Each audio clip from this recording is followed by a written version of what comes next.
What's going on, guys? Back real quick. Um, Wanted to talk about Terrence Crawford, Amir Khan, happening in about 15 days. Where is the promotion for this fight? Terrence Crawford is, pound for pound, best fighter in the world, and his promotion's been trash. Um, the fight's not bad itself. Crawford versus Khan. I know what people think about Khan. Terrible chin and whatnot. But Khan's a silver medalist. He is a former unified champion. He does have a good resume. You know, uh, Danny Garcia, Bradis Prescott, Marcos Maidana, Lamont Peterson, Zab Judah, Paulie Malignaggi. Um, who else did he fight? Luis Collazo, Devin Alexander, Algieri, Canelo. Khan's got a good resume. You know, fought Marco Antonio Barrera. So, Khan's got a strong resume. Um, I think he wasted a good portion of his prime years chasing Mayweather and Pacquiao. He did duck Kell Brook. Um, that is what that is. But I think he could have success versus Terrence Crawford. They're about the same height. Um, Crawford does have a longer reach, though. I think his reach is 74 inches and Khan's 71. So that's going to be interesting because Khan's actually, he does well with um, good boxers and he does well against southpaws. Khan has a really good jab. He has an excellent straight right. Um, I think most of Khan's issues is not just the chin, but he doesn't have any hooks. Left hooks aren't that good. No uppercut. Doesn't really go to the body. Um,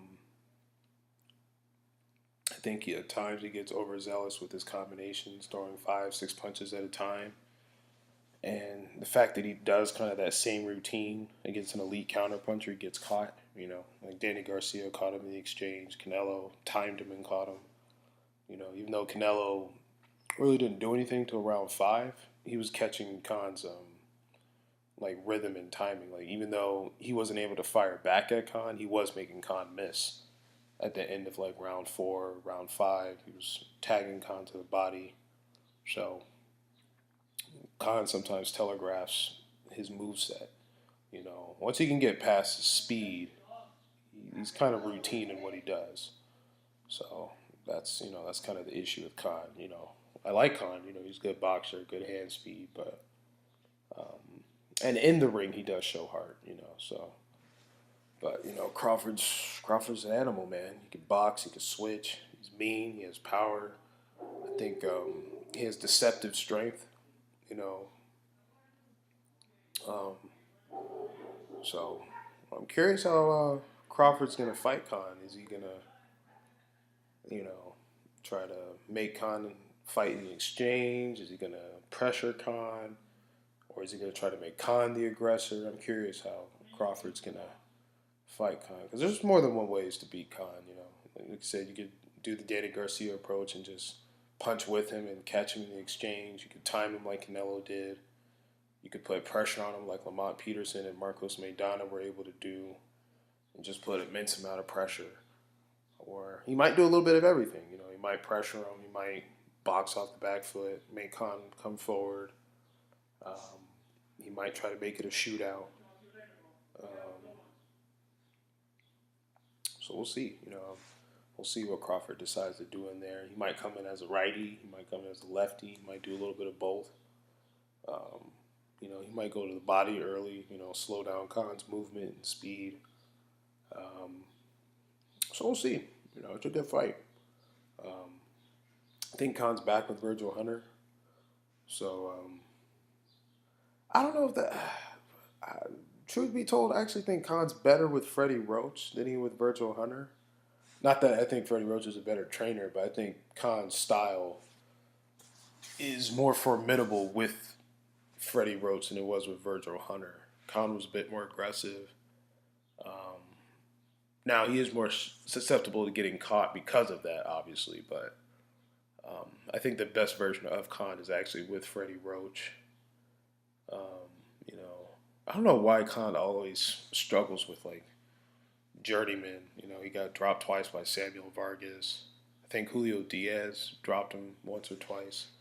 So journeyman, for whatever reason, give Khan issues.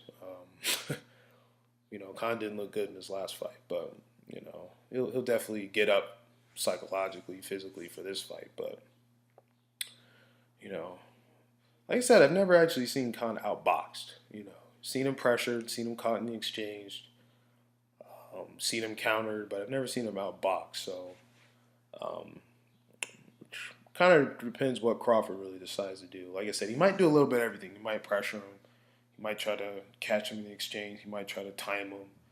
Uh, he might do a little bit of everything, or he might do just one thing and see where it goes. So we'll see. That's the beauty of being a versatile fighter like Crawford. You have options. The more options you have, the more deadly you are. So um, I'll say Crawford probably stops Khan 8, 9 rounds, late middle rounds. I think Crawford gets it done. Again, I think Khan could actually do well early. If he doesn't do, that's the thing with Khan. He's a front runner, so if he doesn't do well early, then he's in trouble. So, but I think he can win probably the first 2, 3 rounds, and then it might turn to the Crawford show the next 3 rounds, and then we'll see if Crawford's able to get him out of there. He may or may not. It's not that Crawford doesn't have power. It's just styles make fights. Because Khan is kind of a different puzzle. So, and actually, the last time Crawford fought someone with decent speed, he was actually getting pieced up. Versus Gamboa. It's funny, people say, when Crawford turned southpaw immediately, that's when the fight changed. No, Crawford turned southpaw like in the second round, and he was still getting pieced up. It didn't really have an effect until about round 4. No, the midway point of the 4th round, when I think Crawford caught Gamboa with the right hook. Because Gamboa, he's kind of, even though people compared him to Mike Tyson, because everyone's obsessed with fighting the next Tyson, Gamboa actually fought more like Roy Jones. Athletic, could box, had power, speed, fought hands low, did a lot of fundamental errors, but he had the athleticism to get in and out of trouble. So that fight actually is the fight that kind of put Crawford on the pound for pound map. Brettis Prescott put him on the map as like, okay, this is the dude to check out for. But when Crawford beat Gamboa, that's when it was like, whoa, this dude is, he's the real deal. So I'm gonna probably pick Crawford by late stoppage. I think it's going to be good as long as it lasts, but the promotion's been terrible. Top Rank's going to step it up. You have ESPN as your broadcast, the worldwide leader in sports, and you still have terrible promotion for a big fight. It's not like people don't know who Amir Khan is. Crawford does have a name. He had the highest viewership on for all of boxing last year. I think his fight with Benavidez did over 2 million views. And the fight really didn't, have any spark until the last week or so. Once Benavidez pushed him in the weigh-in, I think Crawford and Benavidez were throwing stereotype shade at each other when they ran into each other at someone's gym and whatnot. So, the promotion for this fight's been really dry. It's on pay-per-view. And I don't think ESPN's had a pay-per-view in, almost a decade and some change. So they got to step up that promotion, man.